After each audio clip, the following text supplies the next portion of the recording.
Yili nechi buni? 13. 13 yevro motorda. Yevro motorda. Kraskasi qayerda bor aka? Ikkita detalli kraskasi bor. Ikkita detalli Orqa kraskasi eshik bilan bor. kirmoqda. 2013-yil ikkita detalli ekan. Mana bu salonlarning holati qancha yurgan bu aka? Pozitsiya ABS. 147 ming yurgan. Bitta chexol qo'yish kerak ekan. Orqa oynalar tonirovka bo'lgan. 140 ming debsiz probegini? Xuddi shunday.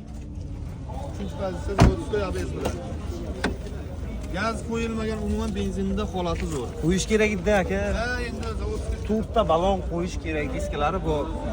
Motor hadovoylari qanday aka? Nima kamchiligi bor? kamchiligi yo'qdi. Gaz qo'yish kerak. Naqd pulga necha pulga beramiz? Pulishni ayting. 48 beramiz endi. 4700 gami? 800 ga. 700 ga berdik. Suriyaga beramizmi? 4700 ga berdik. Ha, sen 4600 ga bering aka. Yo'q. 700 Ha ga. qarang, bunday qilaylik, 4700 debsiz, savdo qiladigan kelgan odam, to'g'rimi? Mayli. Balkim Bir 2000 dollar bilan kelsa nasiyaga berasiz. Ana shuni. sen aytib kelsa beramiz. Kimda kim qiziqish bo'lsa, pastdagi nomerlarga aloqa chiqamiz.